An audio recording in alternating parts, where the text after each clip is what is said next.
which I think is going to grow because our speakers went to dinner at 6 and at 6:45 they still hadn't been served. So I definitely want to make sure they get their dinner. Now maybe that means they will have had 6 glasses of wine instead of 1 to make the evening much more fun. But whatever, welcome everyone.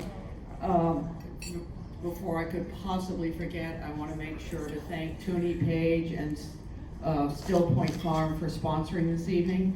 Toonie's been very generous to our Training4Teaching program, which I'll tell you about a little bit. First, just let me tell you a tiny bit about Dressage4Kids. If you don't know, this is, how much time can I take up? This is actually our 25th year since Dressage4Kids started. It actually started as a show, which is still going on, and actually there are 3 of them in the country, 1 in New York, 1 in Georgia, and 1 in Michigan. And the meat of the show is a dressage test. Normal, obviously the horse counts a good deal, that the bride or the kids have a nice horse to ride of some sort. And then a group equitation class where of course the horse doesn't count so much, supposed to count pretty much entirely on the rider. And then we get the horse out of the picture entirely by having a written test on assigned reading. Every year they're assigned a different book. We have 3 age groups. Our riders go from about 7 to 25. We offer the under 25 Grand Prix. Then after that, we gradually started to expand and we got a little better organized as an organization, and so I don't miss anything. Dressage4Kids is a nonprofit 501c3 organization incorporated for the express purpose of providing educational and competitive opportunities for youth riders and the adults who support them. We had to add that as we started adding things. Our mission statement: to encourage riders under 25 to become true horsemen, to offer scholarships, to develop good sportsmanship, to support programs for adults who in turn educate youth, and most importantly, to have fun. So Dressage4Kids has expanded over the years. We have a winter educational program, which used to be in person, which is now, since COVID, and we're continuing for a bit online. Lectures, they'll be, I think, weekly. I should know this. And they're open to anyone. All of these things, you go to our website, dressage4kids.org. You can find out about them.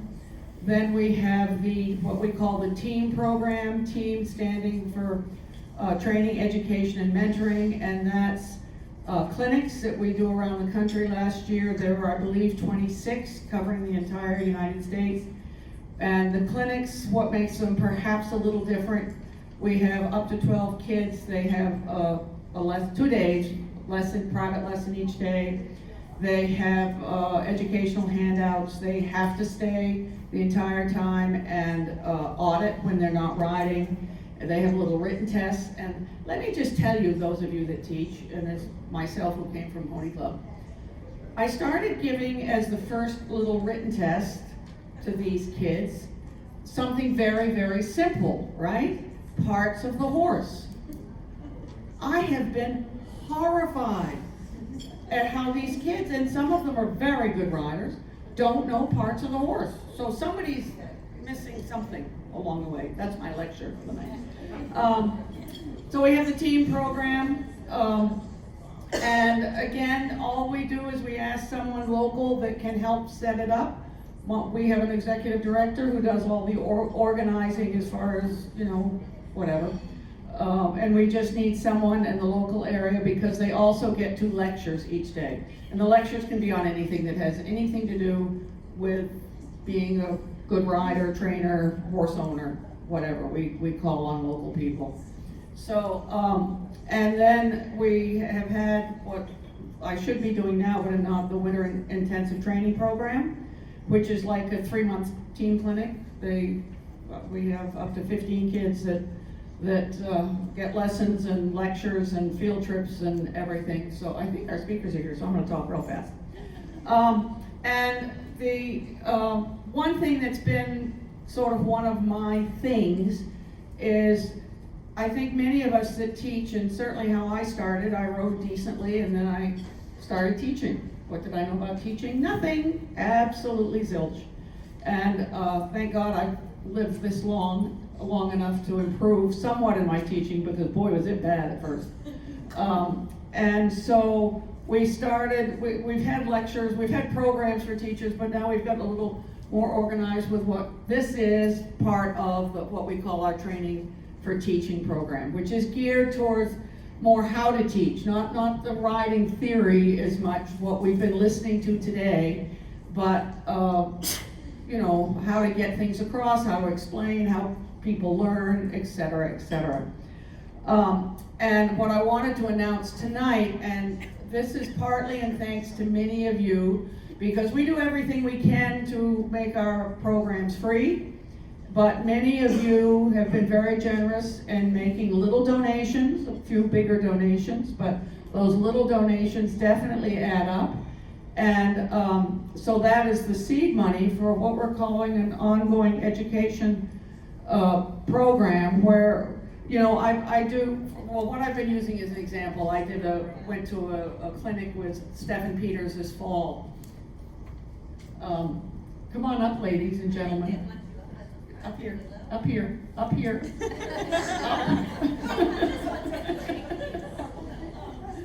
Anyway, let me finish about the program.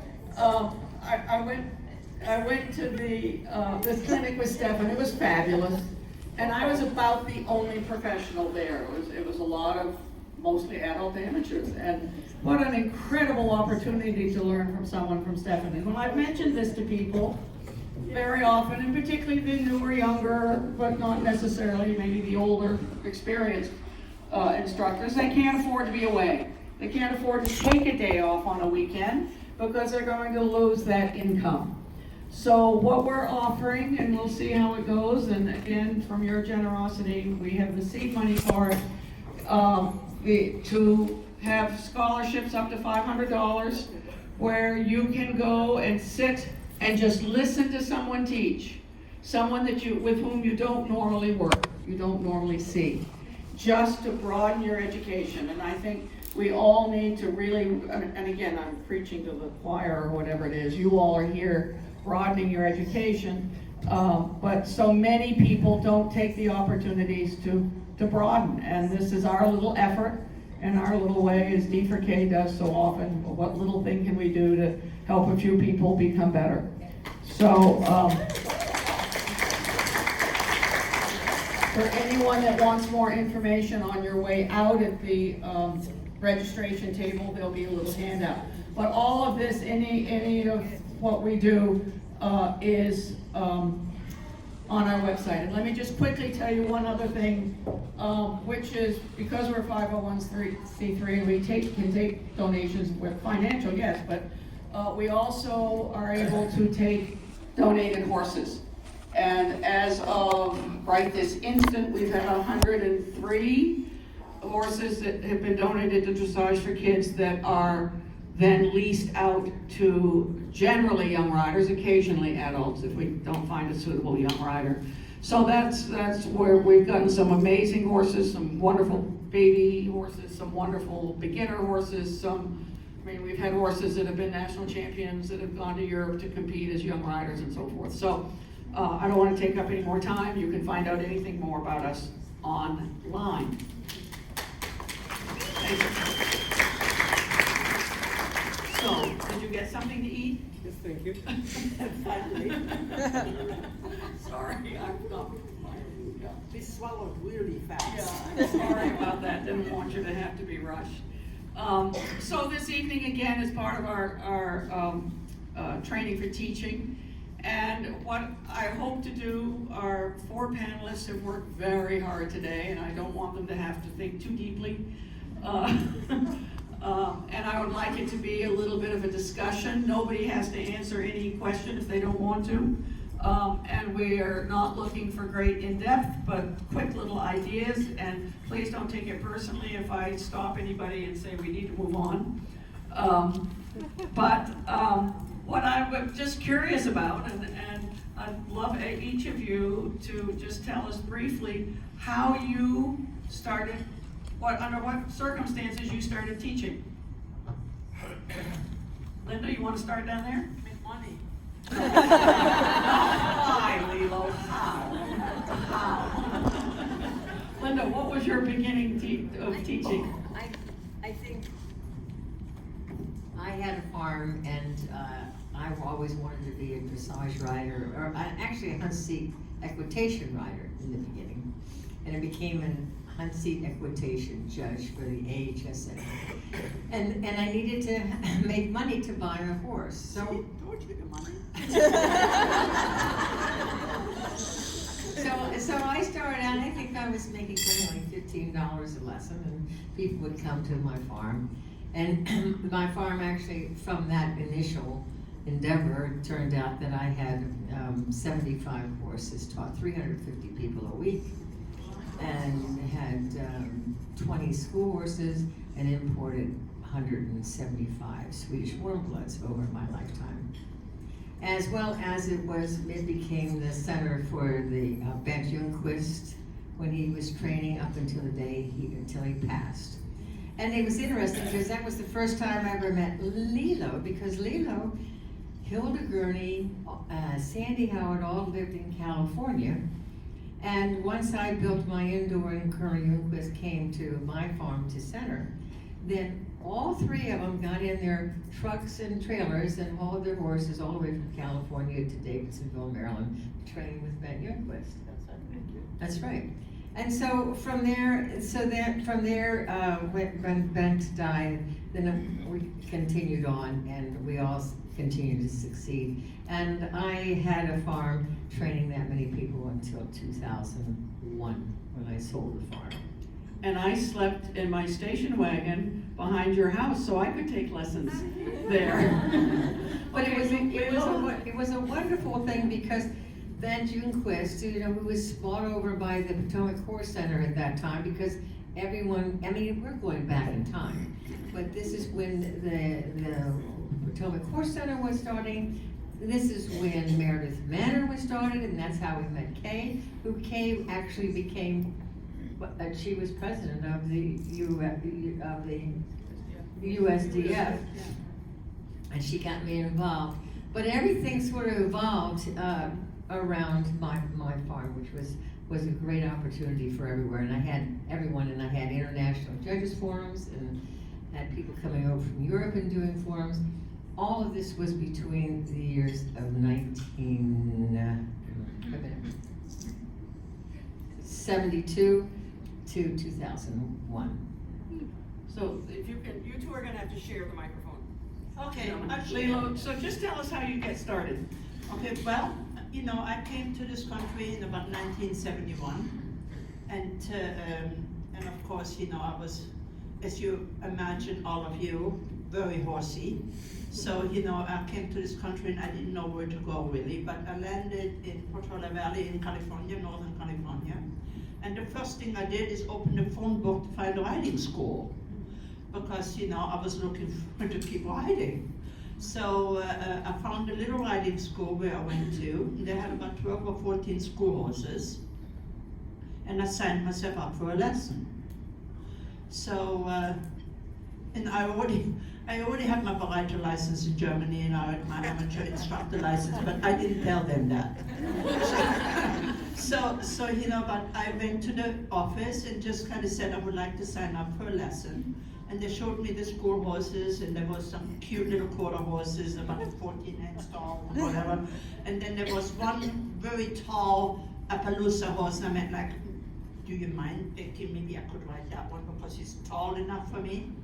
And she was, oh no, that's the instructor's in horse. And she's only the one which can ride it. So, but in a way, I talked them into letting me ride it.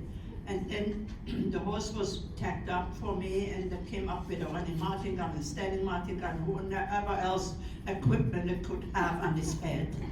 So they kind of left momentarily, and I took everything off.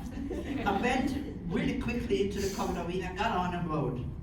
And, and I kept riding the horse, and all of a sudden I see somebody sitting and standing on the side of the door, but no one walked into the ring. So I kept riding.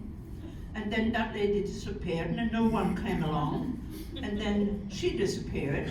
And so then I just kept riding. I mean, well, I've been riding, I think, long enough. So I put it away, I pulled it off, I went to the office, and I said, how much do I owe you? And they said, well, could you come back tomorrow? And then I went like, well, I am looking for a place to go and ride. And they said, well, you know, we are looking for an instructor and we need to have somebody to teach. And, you know, and we really just started a little dressage. And so this barn became really one of the first dressage barns in Northern California. So I taught there from all the way from 1971 all the way to 1984, and then the barn was sold to some hunter jumper people, and then of course I kind of just kept on growing and moving along. And in between the times I went on the road with my dressage horses and met Linda, and really the first thing when I met Linda, you know, I was a nobody, and I just loved horses and I liked to ride. And so I kind of landed with the horses there, and I had no one to go, and I didn't know who to talk to. And Linda came and just straightforward says, oh, you must be blah blah. So, you know, let me introduce myself. I am it, and if you need anything, you just call me. And you know, and that's how we started our relationship. So this is how I started teaching. Super. Hank, what was your teaching beginning? Yeah, you have your own. No sharing. Yeah, okay, do you have time? No, just the beginning. I don't even can start by the beginning because then it takes even more time, so I will pick it up a little bit where it becomes more serious. But on the first place, when you are young, I don't have the feeling that you start your career with the feeling that you want to become a teacher or a trainer. You want to become a good rider. That's your passion. And I am not coming from a horse family at all. Not even in the other older generation. So where my love for horses come from is a big question nobody knows, and after me it is also finishing. Because my son is absolutely not in this business, because he has seen what it means to get there, not for him. So that was the first biggest frustration. Not that I felt it in that time as a frustration, because I didn't know anything, but now I'm a little bit older and I have a little bit more look into the inside of that horse world. What is the biggest, the most difficult thing to get good information, to get the attention of the good trainers? You can get the attention of the good trainers when you grow up in a horse family, because your parents have already made that road towards the good people. So if they have no clue what that is, that horse world, you have to do it more or less yourself. I was supported in a certain way, because my brothers and sister, they all went to university and all that kind of stuff, so my parents were pretty okay with that. But I didn't want to go to school. I want to work. And it is not that my parents were upset because I was not a lazy person. I was always doing something, but I didn't want to go to school. So my beginning was in like Lilo said, just start. Yeah, let look where if there is a riding school in the neighborhood, and there I start as a volunteer, not even as a groom who is paid off, as a volunteer. And if you did really good your best by sweeping and mucking out, then you were allowed to be part of a riding lesson. But anyway, from there on, I have to make a big step. When I finished my schooling for rider and teacher, what was in the Netherlands a 3 years thing from how do you volunteer, piqueur and instructor, I must say I was for sure not talented, but I was sickly ambitious. That was my only power. I was sickly ambitious, and I didn't even know to get with that ambition. You understand? In that time I didn't have a clue. Maybe a farmer or maybe a policeman of a horse, but it must come something with a horse. In that riding school we start with, and Jos is sitting over there, so Jos Friends, who is really over many years, he was with me in that time, so he knows exactly where we went through and how it was. But there came a time after my finishing my license, let me say that I finished my license with the best results of the whole year. Then I became restless because I got the feeling this riding school where I work hard and were absolutely good people, but I didn't have the feeling. I was actually almost, after those years, the best of the riding school. And I don't want to be surrounded and being the best myself. I will be surrounded by people. I was always looking to a situation where I was surrounded with people who are better than myself. That's the only position where you can learn from. And if you are the best, that's a nice feeling because everybody gives you compliments, but it doesn't make anything, it doesn't make you better. In that time, our national federation, and now I make huge step, Jos, you know, that not in between, but otherwise it takes too long. In that time, our national federation was the first time that we introduced a trainer from abroad for the national training for our Grand Prix riders, let me say, for our riders who make our teams. And the way of thinking of our national federation was, if we let that, and that was Mr. Teodorescu from Germany. And if we only give that attention to the private riders, then after when they finish gone, we also have to invest that in young trainers who can bring it further later on. That was the basic idea. I must say, in that time, in that riding school, where I became restless and where I got already a little bit contact with people in Germany, and I saw what they are doing. So my boss, he saw that I was restless, and I was a little bit in the situation that I want to leave that place to find another place where I can learn. To avoid that, but probably I was not a lazy person, they hired a trainer who came in that school just to give me teaching, just to keep me over there, that I was not going away. It was fine, because that was absolutely a good, and he came once a week. He was not my boss, he just was coming once a week. I have to tell that because that person, in that time, I got that invitation to take part of that national training, what was badly organized. So when we were there, Mr. Teodorescu was not there, and Mr. Teodorescu was not there. We didn't have a warning, so that was not so okay. But in the trainings that happens, my trainer that I had from the riding school was curious what was going on. So when we went over there, he was coming to watch. And stupid as it is, and we have to learn from all of that, what he did was making bad commentary from what Mr. Teodorescu was doing. He disagreed in the viewing room, and he was talking about that because there were people watching, but he didn't see that the organizer of that training was standing in the door and was listening what he was saying.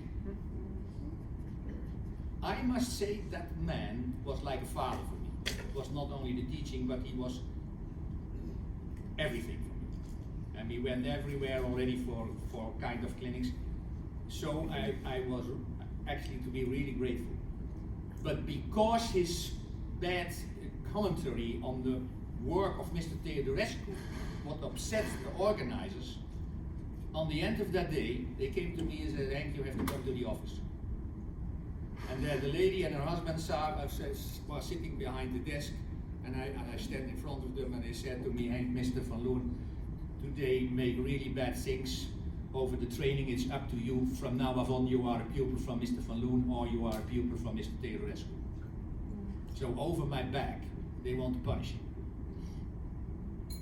And I have to say you honestly, never ever in my life I disappoint somebody so much as saying I want to be a pupil from Mr. Teodorescu. because my own trainer gives me for my feeling, too many compliments. I did so well, and look how good he is doing, and you don't see so many people who can do that, and he took me everywhere, and I choose, and I really never in my life disappoint anybody so much by making that choice. I made that over the years okay, to mention all the time his name, but what happens by the bad organization, I didn't go on with Mr. Teorescu. That was not a help in a way on a regular basis. So ending up, I shoot a little bit in my own foot by leaving my first trainer and not carrying on with the next one. I mentioned already the name from Mr. Oothout, what was a famous top trainer, but not for that kind of people we are. He was a little bit more for the upper 10 or whatever value. But I was panicking because I didn't have any support, and my boss on the riding school was an absolutely nice person, but not able to help me anymore. To make a long story short, in my panic, without asking anybody, I took the telephone and I called Mr. Oothout. I said, Mr. Oothout, I'm Henk from Bergen. I said, I know you. I've heard about you. But I have a problem. He said, who not? Everybody has a problem. And I said, I'm looking for help. But in that time, I'm talking about years ago, that guy charged you already 150 guilders. The euro was not even in that time. 150 guilders. And then you need a horse, and you need a horse box to go to him to get the lesson. I didn't have the money because in that time I didn't have even the wages. I was more working and carrying on with a little bit, stabling a horse for free and all that stuff, but not an official wages. I didn't have a horse myself, and for sure I didn't have a horse box.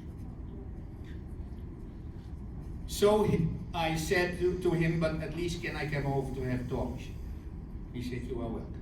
So I went to that person, and surprise, that man really let me talk about my problems. And I must say, nowadays when somebody comes to me and is talking like that, I will kick him in the ass and say, shut up, the horse world is not so easy, pick it up. But so I was really talking like that, I don't know what to do, and I'm so sorry, and I don't have the money, and he said to me, Henk, what you do, you come once a week to me, you put yourself in that corner, in the viewing room, we open the window, I teach, and I will tell you what I do. At least then you have something. That's what I did for a while. Just going over there and watching and listening, and he was really doing that. One of the very best ways to learn is sitting and and watching. then in the riding school, where that story went on a little bit, in the riding school, where they absolutely wanted me to keep over there, and I don't know exactly how that went, but they organized a kind of a syndicate, you call that over here. So the clients, the clients of the riding school, they brought money together, and they let me go. So one of the clients, I was able to use the horse. My father and that client, they bought a small horse box, and I was going to Mr. Oothout for a pretty long time, where my lessons from 150 guilders were paid by the clients of the riding school. So that is really special afterwards. And on the moment that Wilma and I, we came over the years to the point that we took over the riding school, so that was also a huge step I made now. And I never know who was in that syndicate. I just know the lady who owned the horse, that she was organized. So she said, you don't have to know, and you don't have to care what you do with the clients and whatever it is. But on the moment that Wilma and myself took over the riding school, she came to me and said, maybe this is an okay time to stop this support. We hope that you take over it yourself. Your financial situation, now you become owner of the school, will also become a different one. We hope that you carry on what we did. And actually that man was, he was really a good. I mentioned the name already little bit in the clinic, but he was really a good teacher. Not the easy one. It was that kind of lesson that you say, did your lesson and then you have the free walk afterwards with a little chat. And then he said, oh, a beautiful walk. Actually the best moment of the lesson. So you can go home for your 150 euro, you understand? And then I must say he was also that guy, when he said that, he put his arm around your shoulders and then he was laughing about it. And when I was really disappointed, because teaching is not so nice, what we also try to explain, not for ourselves, not always for the horses. And when I was disappointed after the lesson because it didn't went like I want, then he saw that to me, and then he came to me and said, Henk, the birds are singing in the trees. See you next week. Okay. You just want to turn that, you say, there's more in the world than riding and step over that disappointment. And I must say, you can say, what is the learning curve? Honestly, we finished it just before we came here, David.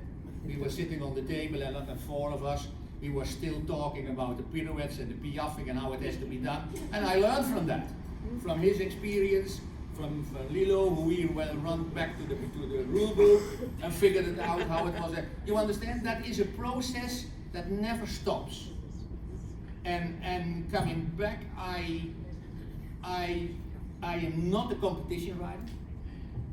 I don't say that I was a bad rider, because I was really ambitious to ride. In my teaching part, my level of teaching was always that I had a feeling that I myself must be able to show my pupil what I asked them to do. You understand? I never want to step over the line that I asked them something that I was not able to do. So when it doesn't work, I was always in the position that, please, may I have a sit on it?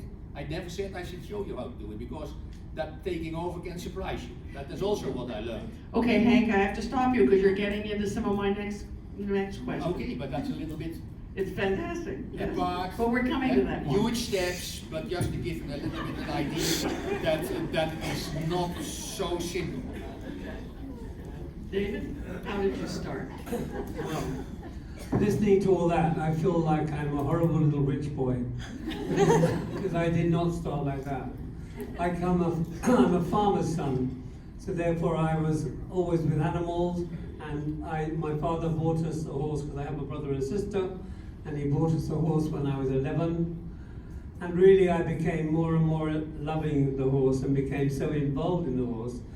And when I left school, my father was a complete workaholic. He believed that you should get up at 6 o'clock in the morning, you should work all day on the farm, and if you wanted to go out at night, you obviously hadn't worked hard enough during the day, because you should be tired, that you wanted to sleep. So obviously, the older I got, I used to think, God, you're a dickhead. If you think that I'm going to, run my life like that, you've got to be kidding. Anyway, as time went on, I became so obsessed with the horses. I lived on a farm which was way up in the hills, and there were a lot of rich people around that had hunting horses. And if I ever heard a horse clipping up, I had to run out and look at it, and I saw these beautifully presented horses, and it ate me away. I was just dreamt every time I saw them. I became so obsessed with it. And then I met a friend out riding, and she said, hey, you must come to competition. And I'm like, why, how could I go to a competition? She said, well, you just come along with me. Anyway, I went to my first jumping competition, and I got second in the novice and second in the open. So, wow. I had no idea. I came back like beaming, as you can imagine. Anyway, I'm going to make it a bit short. But then I had, my father bought me another horse and hoped that I would stay on the farm. But then again, I went and did a dressage competition, and I won that.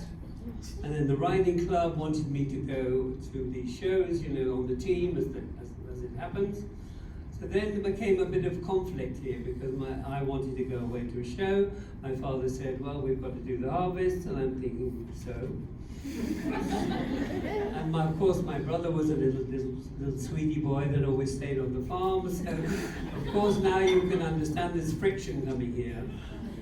So basically we fell out, and he sort of said, you know, you've got to make a choice. And I decided myself, there's no way I'm giving up horses, there's no way. So one day I met a friend, a person who I watched. When I used to go out hacking, there was this woman, I saw this arena, and she used to trotting around doing all this fancy stuff, and I used to stand and watch and think, wow, what is this? Anyway, I made sure I walked past one day when she was there, and just my horse happened to stop, and we got talking. Anyway, I eventually started to understand what dressage was. So she was one of those people that knew the right person, because I decided, look, there's no way I'm coping with my father anymore. I'm going to tell him I'm going.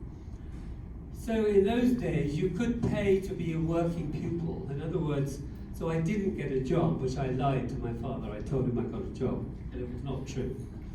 I got a position. I was really lucky, because there was a trainer called Alison Oliver who trained Princess Anne. And I was able to get a position there. I was able to take a horse, but I had to pay for it, but I had to work 24/7. You didn't get paid, obviously. So I decided that I would do that. So I told my father I'd got a job and I was going to leave him. And it was one of those situations. He was reading the paper and he never even put the paper down. He said, son, if you go, you'll go with nothing, you'll never get anything. So, but that was great, because it made me think, right, I'm going. So I went. And I never turned back. It was one of those situations. I just happened to land at the right place. They had mega horses. All the top people were going there for lessons. So I suddenly came into this world that I was so in awe of. Everything they did or said, I was like, wow. My whole dream had come true. But again, but luckily enough for me, I was a workaholic. So of course everybody in the evening went out to drinks. I stayed at home, mowed the lawn, raked the school. So I was a little goody boy. But lucky for me, then she became pregnant, and she said that she didn't really want to. She had wanted to only teach Princess Anne, and would I help take on the rest? So I ended up running the yard. I'm cutting it all short. So I ended up running the yard there. So of course I met Lucinda Palmer now, that was then rather. So I trained event horses really at the beginning, and ended up with badminton, training 17 horses at badminton. So I became really involved in that side of it. I was also lucky enough to ride a horse for the Queen, a horse called Columbus, and it turned out I was preparing it for Princess Anne, and it was quite a strong-minded horse and a very strong horse. And there became a decision time whether they were going to allow me to take the horse to badminton. And then unfortunately she got in love with Mark Phillips. So Mark Phillips, David Hunt, there's not much choice really. So off the horse went to Mark Phillips, so I didn't get to do it. But it was good, because it made me make a decision. Do I want to go on with eventing, or do I want to do dressage? And Alison Oliver's place was owned by a woman called Joan Gold. And Joan Gold was a top international rider, trained in Germany, and she had a Grand Prix horse. So I used to watch her all the time, and I became so enamored by the whole thing. And then I decided, well, I want to do dressage, and the only place to do dressage was to go to Germany. But they persuaded me to stay. They said, if we give you the Grand Prix horse, and I was 24, I think, and therefore the only people doing Grand Prix in England then were 60-year-old women. So, wow, it was a difficult choice, but I jumped at it, as you can imagine. So really the rest is history. So that was the start of, I was so lucky to have that horse, and it was a well-trained horse. So it set me up for life, that I was able to compete at that level. And, well, I could go on forever, but you don't want to hear all the rest. So that's really the start. Thank you very much. So let's do some very specific little things, bouncing around and about. I'd love to know if a thought and just a little bit on introducing the double bridle to the rider. What would you be telling a rider to be careful of, to think about, to hold the reins, etc., with the double bridle in the very, very beginning? I'll start on that. Okay, Linda? And not everybody has to make an answer, yeah. I know, but I started on that because the first time I ever saw double bridle was when I was in the cavalry school in Sweden. And they taught us that when you introduce a horse to a double bridle, We're that, introducing the rider to the double bridle. oh, the rider. The rider, how to hold the reins, what to Oh, think about.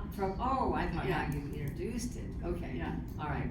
When I introduce a rider to a double bridle, I put both bits in the horse's mouth, but I do not put the curb rein on the bridle. And I encourage them to ride with it as a snaffle and not as a double bridle, so they didn't take too much contact with a double bridle and misunderstand the effect of what it does with the horse and doesn't do with the horse.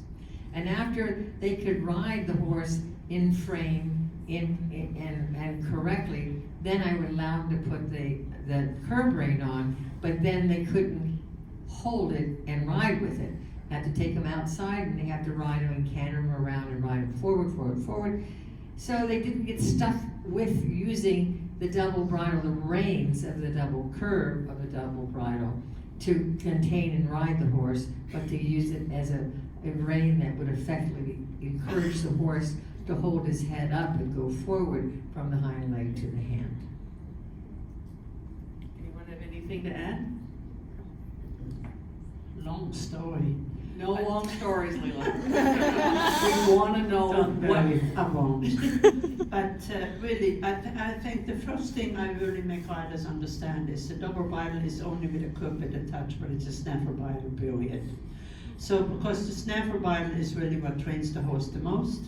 But of course, the curb rein or the curb bit is necessary if you do want to go to the international levels. And there has to be a time that you're going to have to learn how to ride with it. But I believe in the beginning, you definitely should, first of all, I believe it is an honor. And I believe my students should know that it is an honor to ride with a double bridle. So that they really are respectful for the double bridle and really learn that it is an art form to ride with this double bridle. And they should be respectful when they have the double bridle in the horses. So I really make them really, really realize that, first of all, they have to be able to ride in the snaffle correctly. And then really when you put the double bridle in the horse, if they're riding correctly in the snaffle, they won't have that much trouble with the double bridle either. That's it, I'm done. Anything to add, David or Henk? David? I think one of the most difficult things to teach as a teacher is contact. How do you explain contact? How much contact should you have? How much contact should the horse take? I think it is the most complex, complicated thing. But actually when you understand it, it's the most straightforward thing. But how there are so many versions, how many people go around. See, the most people say, and the most books say, that you should have a constant elastic contact. Well, I just totally disagree, because I believe a constant contact kills the energy. You have to have independence. But it's very difficult to teach that early on. And now I'm going to really shock you, because I believe one of the best ways to teach somebody about contact is to teach them piaffe. Because if you hold too much, the horse backs off and stands up. If you let go too much, the horse runs away. It teaches the rider very much about soft control. And I think, we could go on forever, and that's really what I'm saying, that it is complicated, but there are ways, but I don't think you should just stick on the double because you can't get his head down. All right? Again, getting sort of specific, bouncing around. Do you have some suggestion of exercises or thoughts when you have a horse that has, not because of bad training, but basically a sort of a natural lateral walk? Okay, Lilo's first. Really, matter of fact, I have very, very rarely seen a horse doing lateral walks when they do lateral exercises. You know, people are always a little bit afraid to say, oh my God, my horse has a kind of a, you know, kind of not a best walk, and maybe lateral or even short strided or not really long covering. I really do exercise my horses in the walk. I teach my riders that they understand that if you want to improve a gait, you have to ride the gait. And you know, and a lot of times riders ride, say, for 20 minutes and 25 minutes in the trot, 20 minutes in the canter, and they're riding maybe 3 minutes in the walk. And most of the time, they're doing it when they take a break, then the reins are loose and their horse just kind of walks around. But they're really not training the walk. And I believe really you should educate the walk just as much as you educate trot and canter. And if the horse has a lateral tendency or a lateral walk, most of the time it is that the horse's walk is maybe literally overly huge, or that the horse is too tight in the backs and they're not moving. So what I do is I do simple, straightforward lateral exercises where the horse has to go a little sideways. They have to loosen their backs, they have to move their hips, they have to move and learn to move the shoulders, and also walking over poles. So these are all kind of exercises that helps you to get your walk better and better every time. Hank, did you? I just become nervous if I hear the name of lateral walk. Yeah, it makes me nervous. I find that a really, really difficult thing in the walk. And I'm really nice that Lilo said you can approach that with that and that kind of exercises, but my experience is when you come in the arena where the rider is a little bit nervous and the circumstances are a little bit difficult and you have to collect the walk, and it is a little bit in the horse, he starts to do the lateral walk, whatever you try. That's what I said. I find that a really difficult part, and what I said in the lesson. Lilo said you have to train the walk as much as the trot and the canter, but I'm a little bit feeling that I said if I have a problem in the walk, then I try to solve the throughness, the softness, the relaxation, or whatever you want to mention it, in the trot and in the canter. And when that is done with that quality in the body, I want to go to the walk, because as long as there is tension, you can't survive in that walk. That is that gait with the 4 beat, where he 4 times, if it is okay, has to make a step, so he can make 4 times a mistake, and in the trot he can only make it 2 times because the two diagonals. So the walk is for my feeling the most difficult gait to train and to improve. I agree partly. partly. But the point is, what I meant with is, I don't want to say that you have to work now for 25 minutes in the walk. But you know, you take them on a hack, you walk them around the barn, you kind of shorten the reins in between, then you let them go stretch, and then you let them stretch down, and then you move them a little bit in the ring sideways, and then you trot off. And you know, and I just don't want riders to be afraid to train the walk. You know, because if you don't, well, then you don't really do anything with it. You know, and you're absolutely correct, Henk. The walk quality is related to tension most of the time. And you know, in tension you want to get rid of. And a lot of times is if the horse, say, has a poor walk, I'm not just going to sit there and walk. I mean, I trot, I canter, then I walk, and then I do a little work in the walk, and then I go back to the exercises, and then I work them around a little bit in the walk, and I go off again. And so, don't get me wrong that I say now you have to be walking for 20 minutes and do things, okay? It also brings a little bit up, and David know that there's a little bit of time that from the FEI point, they're trying to make the test shorter to save time. And then the suggestion comes in, maybe we can let that walk out, or just a little bit, because it's just boring for the spectators, and then we start to fight to don't do that, because we say in the walk the horse tells you the truth. In the walk he tells you the truth. A clever rider can fix a difficult moment in the canter, he can make it even a little bit more spectacular when it is pretends. In the canter they can fix it if they are clever, but in the walk they have to let it go, and you can't do that much. You let it go what it is, and then the walk to the crowd or to the judges tells you the truth, what is really going on in the throughness of his body. So that's why we said don't take that walk out. David, did you want to add something? I would just like to say, similar to what they're saying. For me, with my horses, the whole thing is about throughness. But the trouble is, what is throughness? Who decides what is through? Everybody talks about a through, everybody talks about the hind legs aren't engaged enough, but how many people really understand that? And for me, a horse that's through is a horse that mentally gives into you, that he can bend him left and right, and that does not affect his forward motion, that he stays with you, and that you can keep the gates totally clean. And if the horse doesn't come against the rein and doesn't block, mostly they don't have lateral walks. Because lateral walk comes from resistance, from slowing down, so straight away the horse is not going forward. So if your theme, if your understanding is keeping the horse in front of you and keeping it through, very likely you don't have a problem with a lateral walk. But one thing I do know, so many people think you shouldn't touch the walk, you should leave it alone, and I think that's totally wrong, because how do you ever think you're going to get it right if you don't work on it?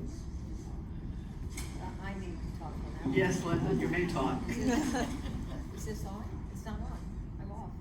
Have you been playing with it? Hank, can you handle yours? Now I got it. See, you were playing with I- This is a very interesting story. I think we could talk about this for a long time. No. But as I was growing up, I was over and over and over again, everyone I talked to, everybody said, whatever you do, the last thing that you train is the walk. And when I was coming through Europe and everything, the last thing you train is the walk, so that you don't contain it and that the horse is really swinging forward and coming through the body, so then you can run. So just like David says, you have the throughness, and with the proper throughness, you don't ruin the walk. But never was I allowed, all my training in Europe was not to collect the walk, not to contain the walk, but make the horse continue to walk through your position to your hands so he would relax. We had a very, this is a very interesting story. We had a very top rider in the United States, and fabulous horse. Everyone was saying, oh my God, it's one of the best horses we've ever seen. And she worked the horse and worked the horse and worked the horse, and the next thing you saw was this most incredible lateral walk. Because she contained it, she didn't follow through, which is easy to do when you don't have someone helping, or you're aggressive and you don't have the feeling and allow the horse to walk forward. But I found this so interesting, and I would tell it over and over and over again. They sort of gave up on this walk. You know who I'm talking about. They gave up on the walk, gave up on the horse. They sent him to a Spanish rider. I'm getting in trouble here. But to teach him the Spanish walk. And because the horse was so lateral, they had to find a way to break the lateralness in the horse, and they did it by doing the Spanish walk to pick up the shoulder, and it broke the horse back, broke that system. Now the horse competes and has super scores in the walk, which I thought was a very interesting story. Not that I'm going to send every horse to do that, but it can show you, it can, without the horse understanding and without the having the throughness, like David says, it's very quick, just like that the little containment, the horse gets tight over his top line and doesn't use his hind legs stepping up under his body to get the proper throughness to balance, that you get the bad walks. I would just like to throw something out there, and I think we all want our horses to go in a soft, relaxed way, but just listen to this. I believe acceptance brings relaxation. Relaxation doesn't bring acceptance, and that's really important.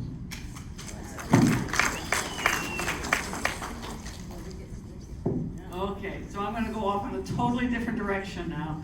I think you will teach all around and about in clinics and judge around and about, and we have a lot of instructors here of all different levels. I'd like each of you to just give us one thing, one idea of, in the rider, what you feel that us, I'm including myself, as riding instructors, are not paying enough attention to in the rider, whether it's a rider's position or basic use of aids. Am I being clear? Okay. They're gonna be fighting here. No, but I think really, you know, what is very important in my opinion, that the rider has independency of all. You know, that the seat is able to work on its own, that the leg is able to work with its own, that the upper core of the rider is able to help the horse, but its independency of its body position and body awareness. Let me ask just one way you see that that isn't working. Give me just one example, specific. Most of the time where it shows itself is, again, and that the horse's throwness disappears. And the rider is not able to ride the horse correctly to a contact, and that the rider is not able to keep the horse in vertical balance. But and that's that not it's specific even bent. enough. Oh, that's not specific, okay. You think about it. Linda, what's your answer? Okay, quick, I have to come up quick. So I think the biggest problem is the rider understanding what it's to stay upright and with the horse and not ride back behind the horse, but try to drive them up to their hands. And when the rider gets the balance, understands how they can stay balanced with the horse's outer shoulder, which is their point of balance, when they can understand to stay up with it and stay light, yes, contain them when they have to, yes, sit here, sit there when they have to, but in the overall, be able to stay with the horse. The biggest problem I find, I mean, you have to study and train on the position, is the bad fitting saddles. Over and over and over, I go to do clinics, and I will look at some of the saddles, and saddles themselves are not bad, but the fitting of the saddle can cause the rider's position to just be worthless, even though they're trying their hardest to keep up in that position. So it's the saddle fitting is really got to be evaluated seriously.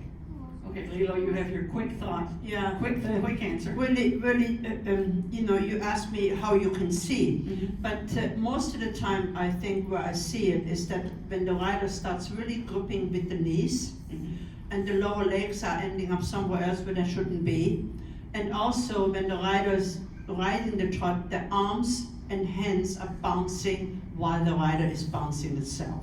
So the arm position or the hand position of the rider is literally in motion constantly when they're going with the horse. And there is just the bouncing arms and the gripping legs, and that to me shows a lot of times the non yet independency that the rider has to learn still to be a little more, you know, more independent with all of the aids. So anyway, that's why I see it. Henk, one thing? Now, to make it short, my feeling is that our young people too early and too quickly specialize. You sit like a stagiaire, you can't say anything about that, they sit like out of a book, but to get that independence in your sit where we are talking about, it should be a very, very help when on the younger age that they also do a little bit of jumping and a bit hacking and maybe a little eventing, not on the highest level, but that makes you handy and quick, and that then brings you, the best example for that is of course Ingrid Limke, who can be in Germany and be team member and winning on the Olympics on the eventing team, and the other day a little bit further she starts in the Grand Prix and is even team member in the Grand Prix. That's completely the other side. That's what I want to say, but I think for young people it's a help before they really specialize in a certain direction, that they do everything a little bit and yeah, make like the jumping and the little fences makes you handy and quicker, rather than that you only sit straight and the straight center line and look forwards and the hands down and the heels down and the circle round and squared in the hold, and you understand what I'm trying to Absolutely, explain? that's perfect. David? Well, as normal, I'm going to really throw it out there. Good. Because I disagree with any of that. Because I believe, and I've proved it 1,000 times, if you train your person to ride the horse, to understand the horse, to understand the balance of the horse, the softness of the horse, you will automatically start to sit correctly. If a horse is against you, and I've proved this 1,000 times, if you have a horse that sits you to the side, and then your trainer keeps saying, now sit up, sit here, if the horse is not through, it will put you back there every time. If you don't get that horse going forward straight from behind into 2 reins, and I also do not believe that you can learn that and be told to sit up straight, put your arm forward, make sure your shoulders back. Hello. How can we do all those things all at the same time? I think it's impossible. You have to first learn the trade, first how to ride your horse, and then the finishing touches because your horse is in balance. And I will finish it by saying, so many people have said to me, I've watched you train all these years, I've never seen you correcting people's position, but yet all your riders sit beautifully. And that was the best compliment I could have had. Okay, bouncing into a different direction. I think today, and I see often in these symposia and so forth, that you all are getting riders with lovely upper level horses to show their natural gaits, to slow down, not to show quite some, just show their normal trot. So can one of you talk just a moment about how, when, what are the prerequisites to start asking for more expression in the trot specifically? Please. I believe that we must teach our horses to go in a natural, easy way. It doesn't matter whether their horse's steps are this long or this long, but you mustn't put the horse under pressure. The horse has to be comfortable because you have to have somewhere to start. So you come out every day and you trot your horse in the horse's natural trot. And as the horse becomes more and more relaxed in that natural trot, you can start to push it a little bit more and it develops. The good steps develop. But we went through a phase, it's not quite so much now, that everybody was producing this show trot, where they introduce a bit of passage into the trot, and it makes the horses so stiff. Yes, it's spectacular at just walk, trot and canter, but if you want to go on with your horse, you are creating a rod for your own back. Because the horses are not comfortable, they are what I call breathtaking, literally. The horses are, and that's not what we want. We want horses to be comfortable, they come out and tick-tock, if that's what their trot is. And as they relax, they will develop more and more. But they have to give themselves to you. You can't keep forcing it out of them. Thank you. I find as I wander about the country teaching, granted generally 4th level and below, but even above, I find the rein back is a movement that I see done very badly or not at all. And I wondered if you might give some advice on when and how to start teaching the rein back. Matter of fact, I teach it on the ground. My babies learn how to back up. So, by the time I get on the horses and I just touch them, they know how to back up with no tension because they don't think of it as a punishment. Because I believe that most of the time when horses are worried about rein backs, is because really in a certain way when you think about nature of the horse, horses don't like the backup. They, in nature, even when they are in confined places, want to turn around. And and very rarely do they go back, but they go back when they are forced to go back or they have no other choices. And I always think that, I teach them right from the beginning on the ground, just a little bit to back up on a halter, and just walk them in the cross ties and put them in the barn. And and they're learning to back up by me just touching them. That's back, and they just go, and no problem. And then when I go into the arena, I just been on their backs and I just hold a little the rein. I don't even use them yet. I just kind of touch them a little and use my wording and they know what backing means. And then eventually I put the reins to it a little bit, but there's no tension involved because I don't want them to think that rein back is a punishment. Okay. Anything to add?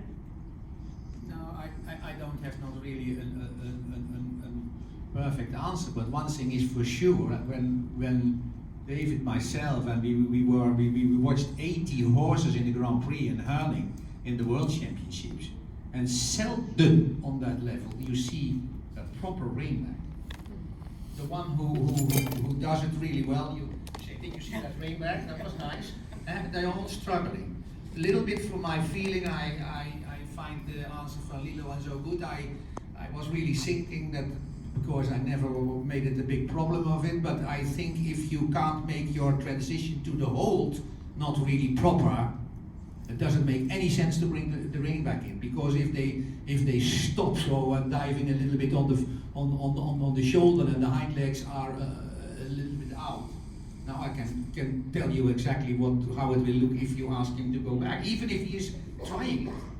So for my feeling, it starts that you must be able to do first a really nicely balanced hold where the horse is staying on his own legs and in principle is waiting, what kind of decision can I expect from you? Do you want me to go forward?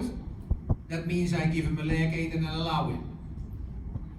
If I give him the same leg aid, soft and touchly, and I hold my hand, he must learn that means this energy has to go without pulling. That's what I want to say. I want to teach him that on top of the good hold, that he understands my aid and that he has to go backwards because my hand doesn't allow him to go forward, and by teaching he knows that means I expect that I do the step diagonal, because there we go.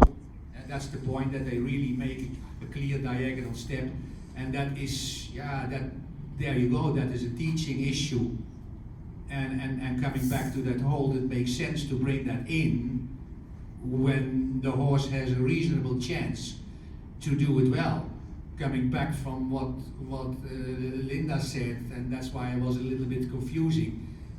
In Europe, we have a bit that way of thinking, and leave that walk. We talk about the rein back, but leave it. And my trainer always said, when we talked about the rein back, he said, oh, you don't need it so much, and if I have to go far, it's better to turn him around. You understand? He was a bit joking about it, but that was not the answer I was asking, but that's what the answer I got. He said, you don't need it so often, and if I have to go far, it's easier to turn him around. I have to Stop playing with it.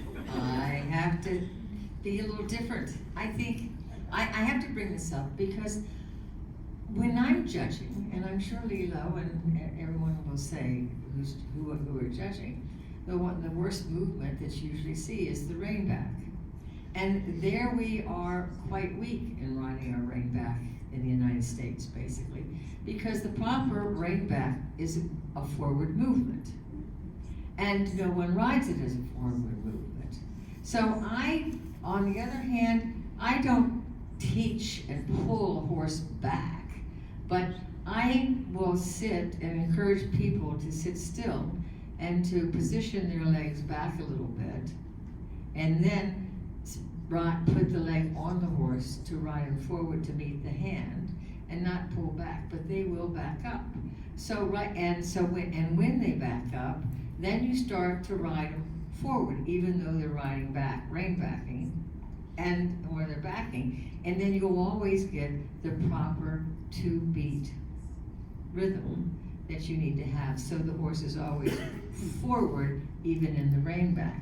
And I find with doing that quietly, that will encourage the horse to sit back over the hind leg a little bit, not pulling, not demanding, but a little. It's like they're doing a little half hold and forward, but as soon as you go back, you go forward, and you get this system where the horse understands you're starting to feel your position, and then also understand that the rein back is not a bad thing for them, but it's almost a repositioning and engaging help to eventually become good for the Piaffe massage. So I'm a little different on that. But I just think it's how you explain and you teach the purpose of the rainback, the purpose of and that's why people do not get good scores in competitions, and very rarely do we see it. And one more thing, because this is important. In the beginning, like not the beginning, because the beginning was a long time ago, but maybe 20 years ago, and I'm sure you all will agree, we had this Schenkel forward, back, halt, back, 6, forward, 4, back, 4. It was hard, and then bam, it's gone. But it was one of the hardest things we had to write. You know that, you did it yourself.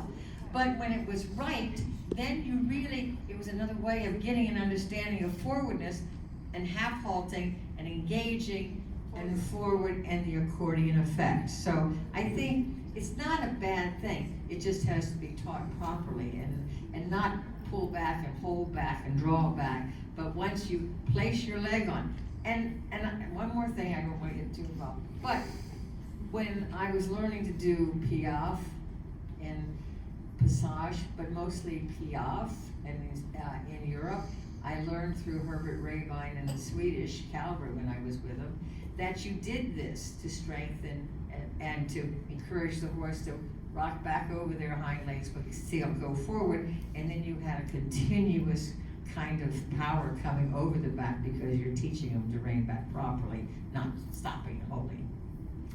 I think, one of my feelings of going around and about is all of what you said, but also people don't do it enough. That's right. It's a wonderful schooling tool, why aren't we using it? And it's something our horses need to do. So, leaving that alone, the last question, then you all can go take a nap. And I only need one word. What other exercise or movement or schooling something do you think people aren't doing enough? I'll take it first. You only get one, it has to be Turn on the forehand. Turn on the forehand. perfect. Lilo? Halt. Hank? Proper transitions. Yeah, all transitions, yeah. Proper transitions, not Okay. many transitions, but proper transitions, good Yes, transitions. yes. David? I would say the same, transitions. Oh, you have to come up with a different one. Well, I think that we're not Center doing mind. forward. Yeah, accuracy. Yes, perfect. Okay, thank you all so much. I know you have a long day. Thank you all for your attention. I don't know if there's still food out there, if they took it away, but if there's there, help yourself. And we'll see all, or many of you tomorrow. Thank you.